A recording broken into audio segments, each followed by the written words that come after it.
Hey guys, so for today's video, we're going to do something a little bit different. We're going to be going over a Zeratul game that we played a couple months ago in the CCL Grand Finals against Storm Esports.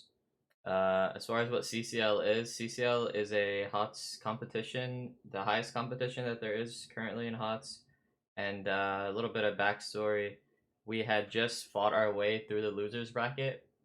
In the losers bracket finals, we had a really long series against Chili Mountain that went to 5 games, and we barely won game 5 after like 32 minutes. So we were pretty warmed up. Storm, on the other hand, they were the winners bracket finalists, so they were just watching that series, and so they're a little bit colder. But their advantage was that they got a map advantage because of that. So this was a best of 7 series, and they started with a 1-0 lead. So this is the game 1, but they're actually up 1-0. So I guess we can jump into the draft, and I can talk a little bit about the draft philosophy and what we went for here. So in this patch, this was a Zagara patch where Zagara got buffed pretty heavily, so it changed up the meta a bit because of the like instantaneous Zagara priority. Follow is really strong, so we got rid of that. Some other things to note was Tychus is really strong on this map, and Storm loves playing Tychus, so something we're looking at taking away, probably first picking. Tracer is something that we're known for playing, so pretty normal bans, pretty expected stuff. And of course, they just watched us play game 5, or a 5-game series against Shirley Mountain, so they basically knew our priority and what we were looking at, and we kind of had to. I mean, we knew just from like scrimming these guys. I think we actually scrimmed them the day before. Yeah, literally, I think the night before we scrimmed them a bit, and we had a nice. We were able to see what they're playing there, and yeah, at this point in the grand finals of the tournament, you basically know what everybody's playing. There isn't really that much like crazy strategies or out of this world cheese that you'll normally see because teams barely have enough time to practice like their standard meta stuff. So yeah, we banned Hogger because he's really strong on this map because of the shrine and pretty annoying to play against. They banned Lucio, who's really annoying.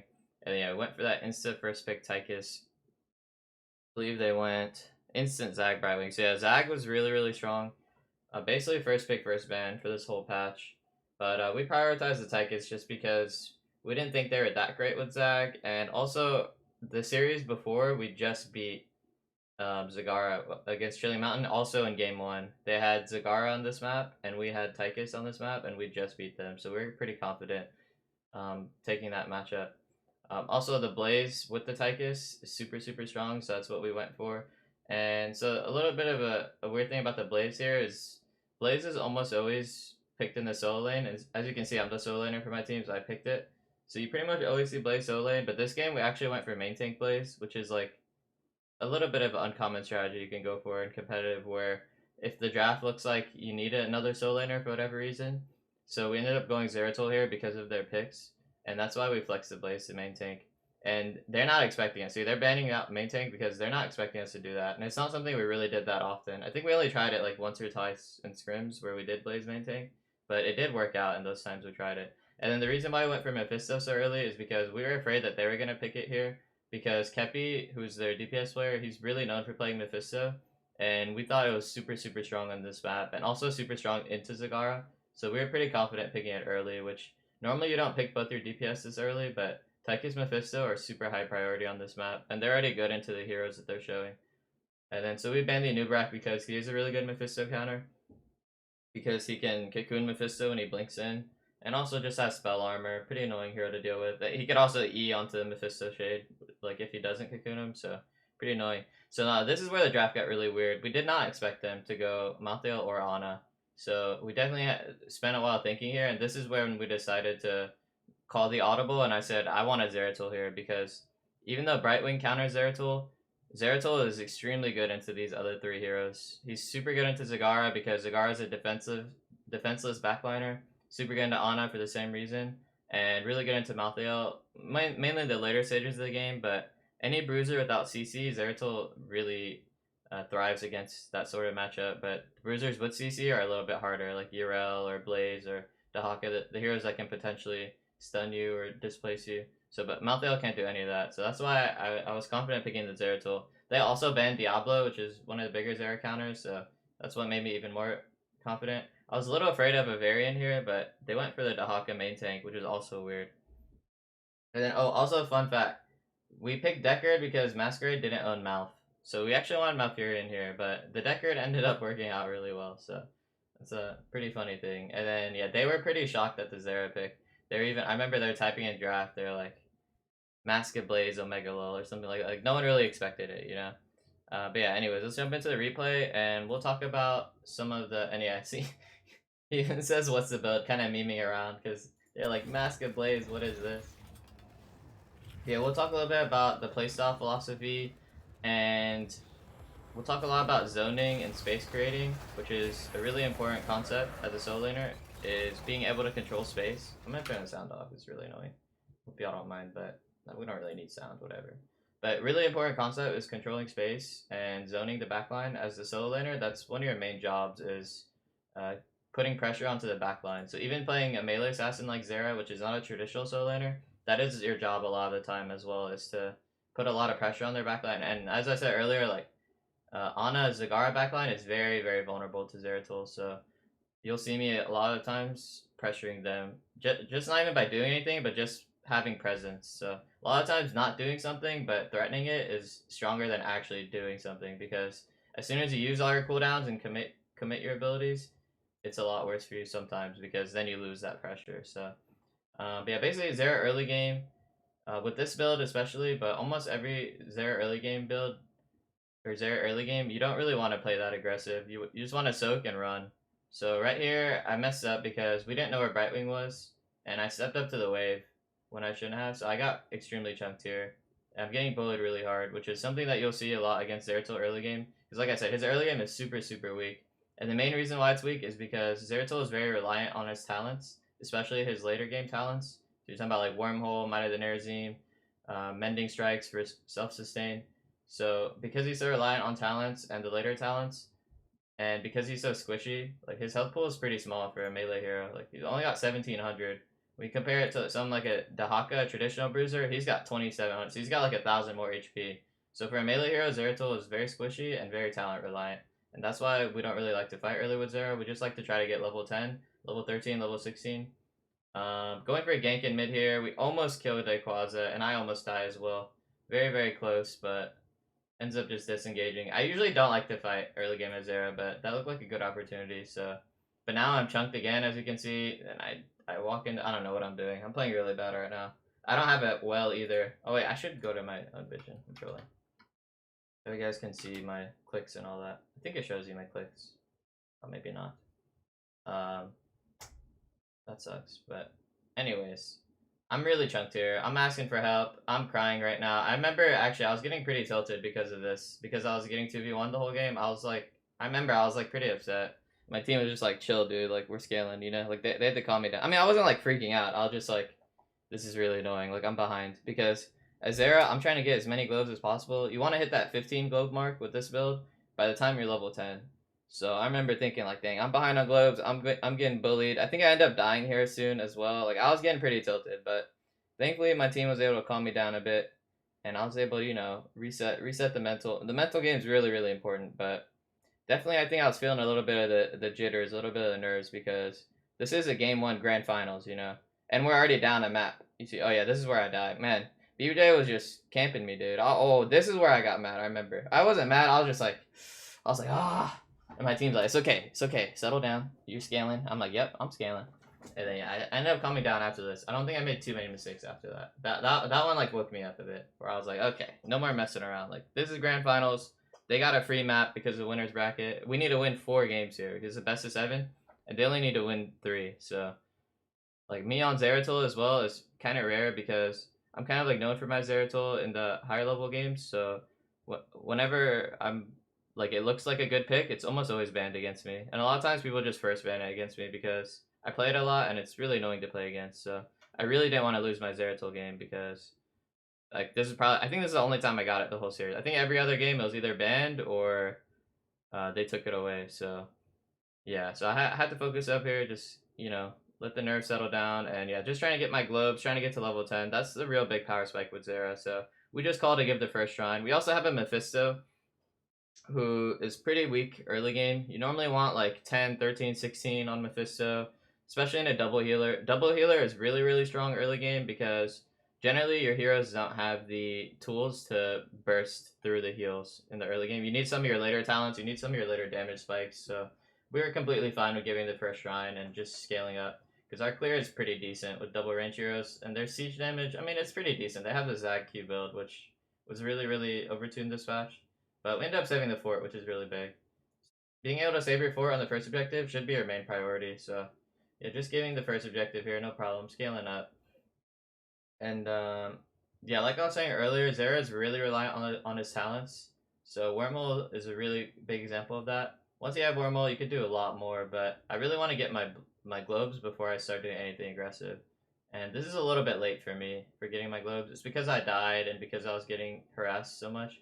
But now they haven't been harassing me as much. I think they should have kept pressuring me. I think it would have been really good for them. But they let up on the pressure. I mean, I'm also like a bit harder to punish now that I have Wormhole and I have a bit more HP. But yeah, definitely would have liked to have my globes by 7. But getting it by 10 is not a big deal. Canceling some auto there, I'm trolling. Yeah, there are some heroes like Raynor or like Tassadar where their kit's basically the same, you know. It doesn't matter what talents you really take. I mean, they'll accentuate and help the playstyle, but generally speaking, like those heroes are just those heroes, you know. Like Raynor, you right click people. Like Tass, you throw your abilities on people. So like those heroes are not very talent reliant. But you're talking about Zeratul, the talents determine the playstyle, right? And the playstyle can be aided by certain talents. But whether you're talking about Q build for better team fighting, or you're talking about like the Seeker in the Dark, Sentence to Death W build, where you want to burst a solo target, or you're talking about this build, which is a bit more versatile, where you have solo kill potential, but you also have skirmishing potential, team fight potential. So this is my favorite build. This is like my go-to build. I was actually considering Q build here because I do like Q build in a double support because double support comps tend to clump up a lot more. And we also have Mephisto who can follow up off the VP. We have Deckard Sleep, but I don't know. I remember asking my team and they're like, it's up to you. But I think I just ended up going this build because they have a lot of squishies and I feel like I could punish them with the auto build. And also, I don't know, it's just like my comfort. And whenever you're playing in a really important game like this, comfort matters a lot because I have way more games on this build. I just feel better on it. So even though it might not necessarily be better, because I'm more comfortable on it, it's like better for me, you know? So now here we go. Finally got out of the early game. Every time I'm in Storm League or in competitive, I always tell my team I'm not fighting till 10 on on the Zeratul build or any Zeratul build. I always tell them I'm not fighting till 10. So the game really starts for me at level 10. Before that, as you see, I'm just AFK soaking this whole time. So now we get into the good stuff. Top shrine spawning.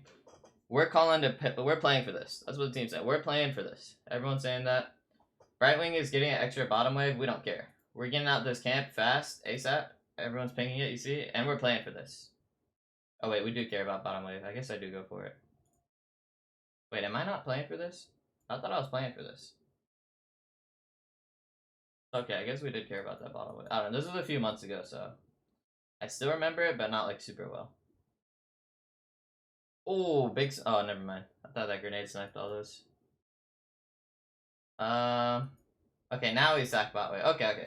Yeah, it was the next bottom wave we sacrificed, and we went for the shrine fight. So, looking at the game state, I'll pause it a bit, give a bit of a recap. So, Brightwing's getting an extra bottom wave, which should get them pretty close to 13.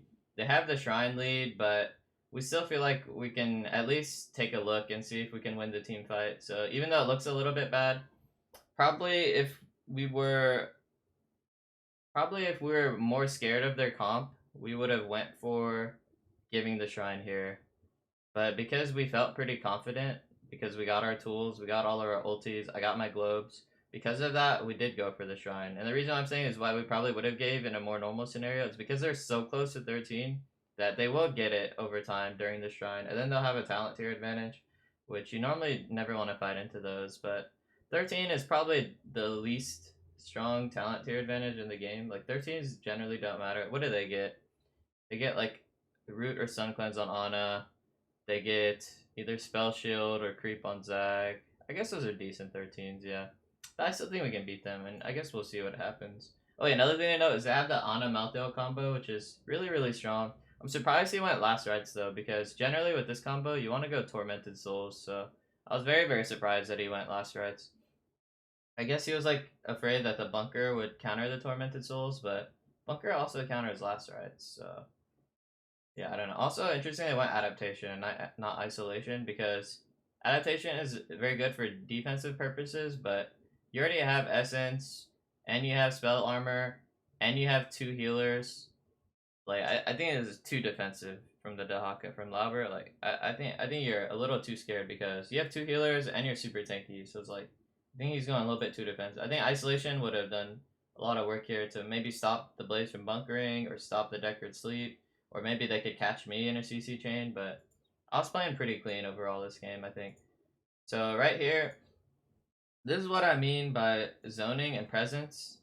So you see how I'm just like walking up to that and making U-turns? Like, I'm staying on my mount. Oh, okay. Well, never mind.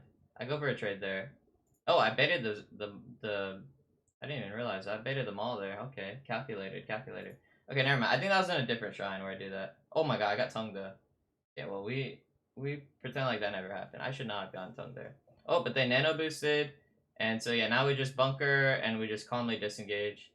They ended up using last rites really early there as well. I think maybe he thought he had torment or he just like panic pressed it, but it's really good for us because meanwhile Lutano was just AFK Odining in the shrine while that whole situation happened, and he got a big lead. And then wait, I just missed me going in there. Sorry, camera team is trolling right now. This observer is trolling. I guess I pre-tap and then go back in. This is pretty good for me, I would say. So they did hit their 13, but we have a big shrine lead now, and they use their big ulti. So we're calling, we're go time. So here I just get a little bit chunk on BBJ, double blink, a little bit of pokes, and then just blink out before he can poly me. Probably I saw him poly someone else, and that's why I went on him, because this game, the main thing I'm thinking about is I can't go in until he polys me. Because I know he's just watching me the whole... Or I can't go in until he polys something. Because I know every single fight, he's just watching me, waiting for me to get into poly range and getting ready to poly me. So it's kind of like a mind game you have to play against the Brightwing players or like any of the CC heroes, like Varian, Brightwing, Uther. You have to like get them to waste their CC before you go in. And sometimes you can bait it as well aggressively. So yeah, that was like the main thing I was looking for this game. I basically only ever blink in the fight once that polymorph is down because that's the biggest tool they can use to punish me. The other tool they could use is like the drag tongue or the maul, but those are way harder to land. So I'm really just afraid of the polymorph because it's range and it's a silence and it's point and click, so it's super easy for him to dodge. So right here, I'm just going for some chunk on Malthael. I know that they have Brightwing Z, but I'm hoping that by forcing the Brightwing Z, my team is able to get something here. So, and I know I could probably survive with some jukes. So you can see auto that minion there for some blink cooldown, take my wormhole, auto this camp, and then I know with the lifesteal and the double blink, I can survive here. So this was kind of like a... I know I can't win this because he's going to Z, but I know my team's also sieging. So it's like, there's two things I can do here. Either I can just chill and just clear the wave and just chill, and that's a completely fine play, but like, me, I like to be greedy. I know that I can beat him purely 1v1 because I have my lifesteal. So I know I can beat him purely 1v1, and I know he's probably going to call for Z. But let's say best case scenario, Brightwing has to stay and help the team, and then I kill him, right? So that's best case scenario. And then there's like the medium case scenario where I force the Brightwing Z, and now my team is able to do more on the map because now I got two heroes dealing with just me, and my team can do more. And they just killed the Haka, which was nice. So basically just causing some chaos here, creating some pressure, forcing them to use tools to deal with me is something that's really big. Because I could have just AFK, so like I said, that was a fine play as well. But sometimes you got to be able to greed in these scenarios and create opportunities out of nothing. So we can watch me escape here again. Basically, I'm just autoing for blink cooldown, take that Vorpal, miss my W, yikes. Getting some crit autos with the blinks right there. You see how I'm critting so much is because each instance of my wormhole is a crit from Might of the Nerzi. And then yeah, just some kiting there. Pretty standard stuff. Double blink. We live there every time. Space created. My team was able to finish the 4. I think they were gonna get that anyways. So, but hey, you know, limit test, mechanical warm up, space creation. Those are all things that I love doing, especially on the Zeratul. I do that on every hero, every solo laner I play, but on the Zeratul, you gotta go above and beyond, baby. Get that warm up, get those warm up trades in, you know. So now I'm kind of feeling it, you know. After I lived there, I was like, okay, here we go. Like the early game was rough, I was tilted, like I said. Okay, I just blinked into like 5 Zach Hughes, so we'll delete that from the tapes as well. But yeah, I was pretty tilted early game. My team had to calm me down, but now I'm feeling calm. I'm feeling ready. I'm settled in. So at this point, we're just saying, listen, guys. I remember what we were saying. We were saying, listen, guys. We have a way better shrine comp. That's what I'm saying. That's what Lutano's saying. We're like the two main shot callers, but everyone understands it, right? We're a shrine comp, meaning we want to wait for the shrine. We want to AFK until the shrine. Because if your team has a stronger shrine comp, meaning your team's stronger on the shrine, whether you have better shrine clear, whether you have better tools in the shrine, whatever you're talking about. And the reason why we're a better shrine comp is because we got the Mephisto AoE, and because we have the Tychus Odin, and because we have the Deckard zoning and the Zera zoning. So because of that, like as you saw, we won the shrine with ease. I mean, they kind of bungled the team fight, but even still, if you looked at like the skulls, or the whatever you call them, the skeletal defenders, we were way ahead in that. So that's what we're calling right now. That's why we're so passive on the map. We're just clearing waves and AFKing to the shrine. That's the call from the team right here. And also we're scaling comp too. Like 16 Mephisto is pretty disgusting. 16 Zero is pretty, so we're happy to scale. We're happy to just AFK to the shrine. So that's basically what we're calling right now. It's like we're the better shrine comp. We just want to play in the, because what happens when you're not the better shrine comp is you want to force outside of the shrine, right? But if we just don't give them the opportunity, then they can't really do much, right? They can try to siege, but we have really good wave clear, right? So they can't do that. They can try to go for a pick, but I have like 17,000 blink, so they can't do that. So they're basically just sitting here waiting around because they can't do much either, and we're fine with that. And since we're the better shrine comp, we don't want to engage them outside of the shrine because then we're using valuable cooldowns. Like us wasting Odin or us wasting, sleep or something like that outside of the shrine, that's really bad for us because we want to save those tools to secure the shrine. So here we go, shrine spawning. Now this is something I talk about in my other VOD review. I don't know if y'all caught that one, but their team was really late to the mid lane on the mid shrine, and I was like telling them that that's not good. This is what you want to do. You want to cap your camps around like 20-30 seconds left, and then you want to group on mid wave or wherever the shrine wave is, whether it's bottom or mid. You want to be here with about 20 seconds left, 20-15 seconds left, and the reason being is you can start to set up your shrine angles, right? Like we got the Deckard potions, so we can set up the Deckard pots. We can set up these bushes, look for some picks, or at least get some positioning and get some angling on the shrine where we can start to exert our control and be in a better position to play for this objective. So getting to the mid wave first or getting to the wave first in general is very, very, very good. And being able to clear that wave first, we call this priority. Like in League, that's something we use the word a lot, but you can use this word in HOTS too, any MOBA. You call that mid priority, meaning you have the wave priority. You clear their wave before us, or we clear their wave before them. So now they got to clear it here. We get control over this now, and we get control over this because the wave is providing us vision and denying them vision. So wave priority, shrine priority, whatever you want to call it. Clearing that wave first is really, really huge. And then now, so you see me, I see this Brightwing immediately on the map, and I see Dahaka down here, and we saw Zag here. So you can see they're very split up, and they're very greedily soaking is what I would say. Like this extra wave, he's their main tank. It's a main tank Dahaka, which is weird, but he's their primary scouting hero and basically the hero that wants to be leading the rotations and stuff like that. So him greeting his global here for an extra wave, this enables us to set up even better on the shrine. And seeing how safely Zagara was positioned here, I can basically deduce that this rotation for me is very free. Like I'm not going to be contested on this rotation. There's not going to be a random Malthael here, most likely, because they're so split up against the map. This would be risky for Malthael to be here because they don't have priority, they don't have positioning, and we do. So because of that, I want to go ahead and look for this chunk on the BBJ here because I know he's alone. And so now I can blink on him, take my Vorpal.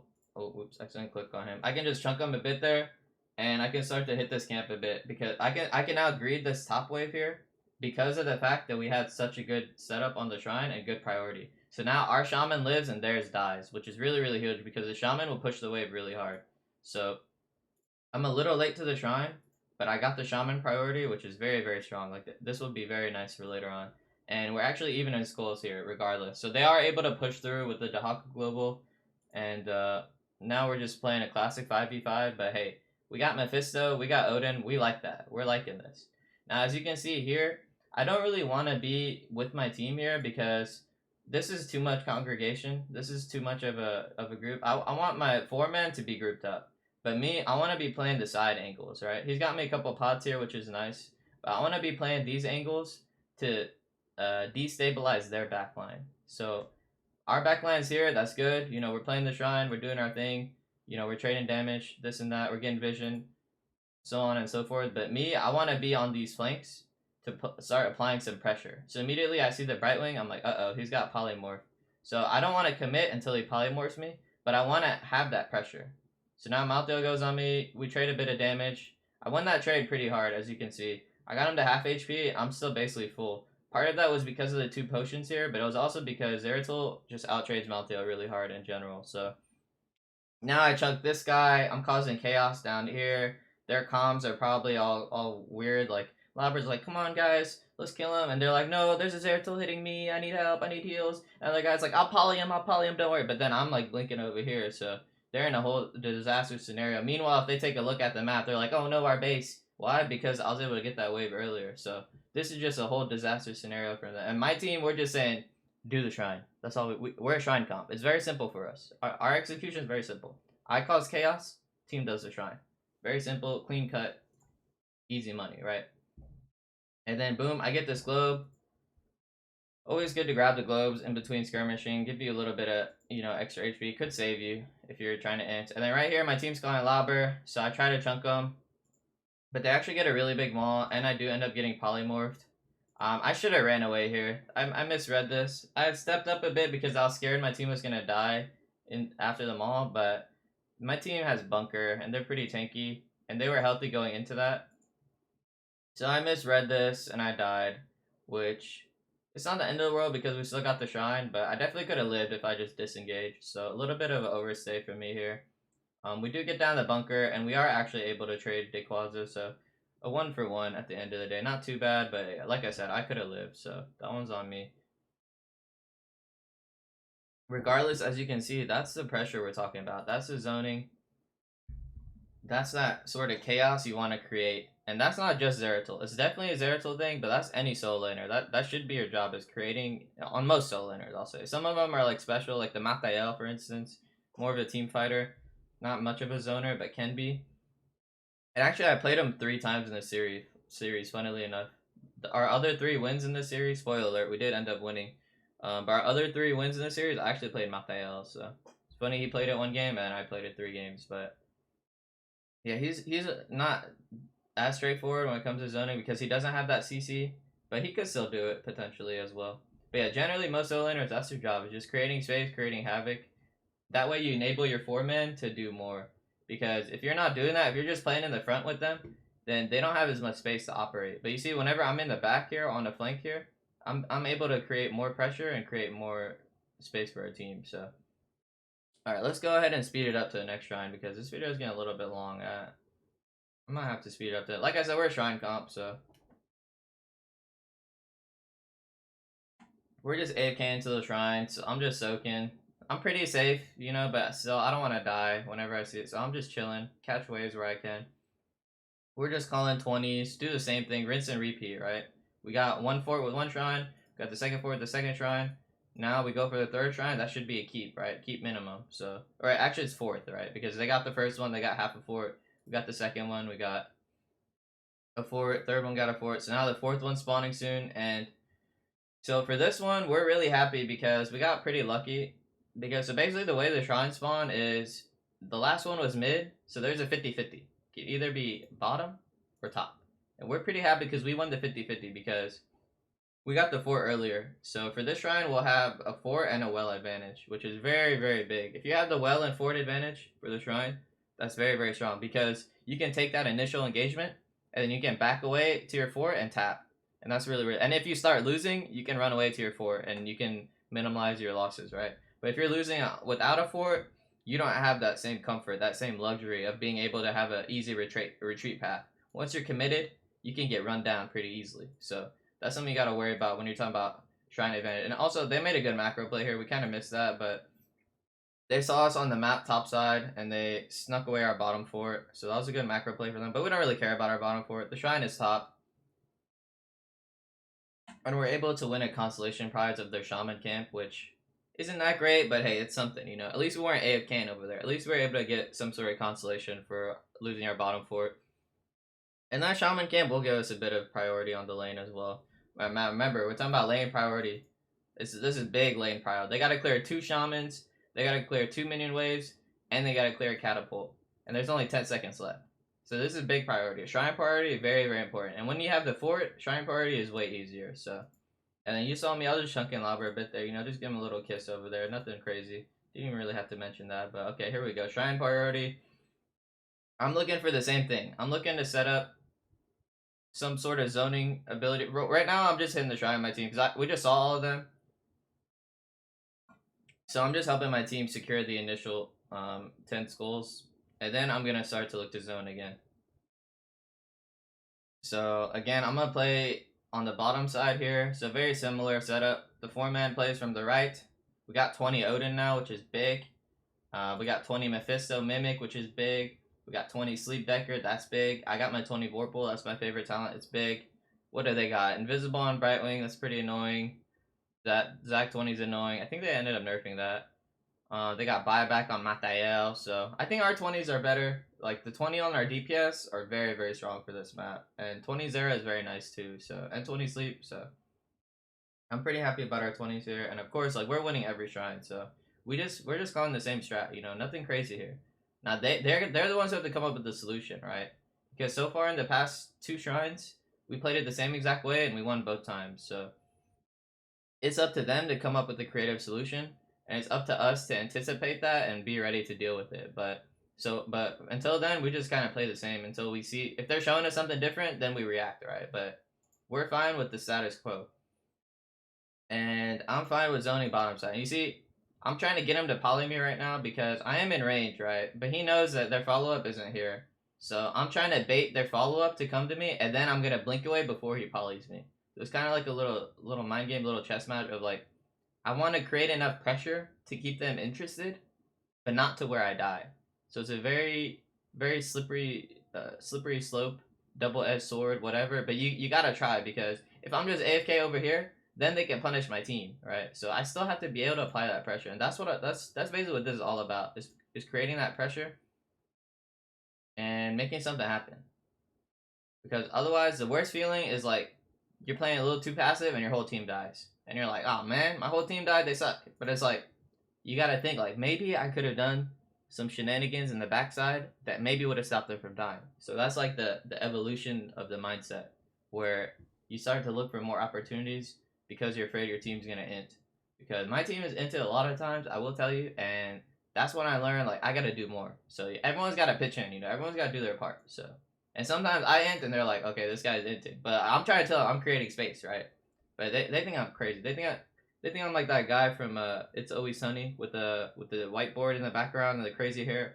You know what I'm talking about? That's what they think when I'm trying to explain to them creating space. But this is what I'm doing right now. I'm creating space over here. Okay, I'm gonna pre-tap. Of course, we got the big shrine leading in. We got that Odin. Got that Mephisto. And I'm just gonna pre-tap, go for some chunks. I bait the poly and the maw. So why did I go in there? It's because I'm pre-tap and because I'm pretty safe. So pre-tap, that's basically like another health bar you have, or at least like half a health bar. So you can go for a little bit more aggressive trades when you do that pre-tap. So you do that pre-tap, that means I can go a little bit more aggressive. I see that they're a little split up here. There's a Labra over here. Kepi's nano, but it's fine. Like, I don't mind. And then I just go for that little chunks. And you see, they panic use this maw and this polymorph. So big space creation, big cooldown baiting.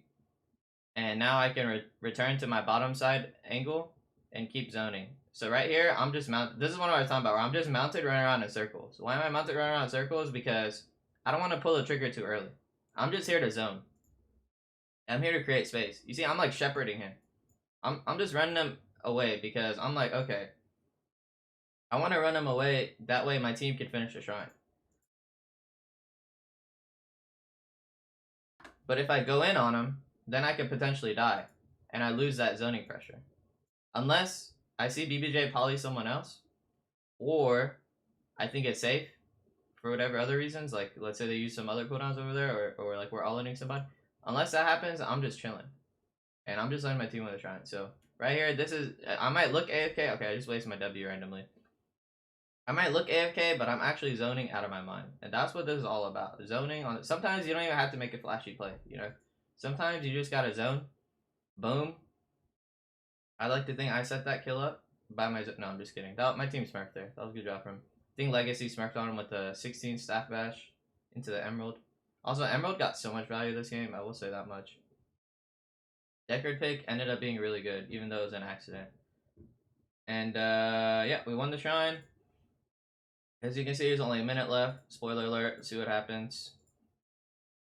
The Hawk is dead. Mateo bought back. My main goal here is to not die to polymorph. That's all I'm thinking in my head is like, let me not die to polymorph because that would be a disaster. So I'm just sieging the building. I'm just creating some space here. As per usual. And then I think at this point, we're like, oh wait, Punisher's full HP. We have 20 Odin. I think we just start screaming core at the top of our lungs. Like, everyone hit the core. And then, yeah, pretty straightforward game. A bit of a draft diff, but I hope y'all learned something from. Maybe we'll do another one of these. Let me know what y'all thought. Any feedback. Um, and yeah, just lost my KDA there, which kind of sucked. I think that was my first. No, that was my second death. Oh, third. Okay, yikes. But yeah, I hope y'all learned something. Let me know what y'all think. Appreciate it. And yeah, later.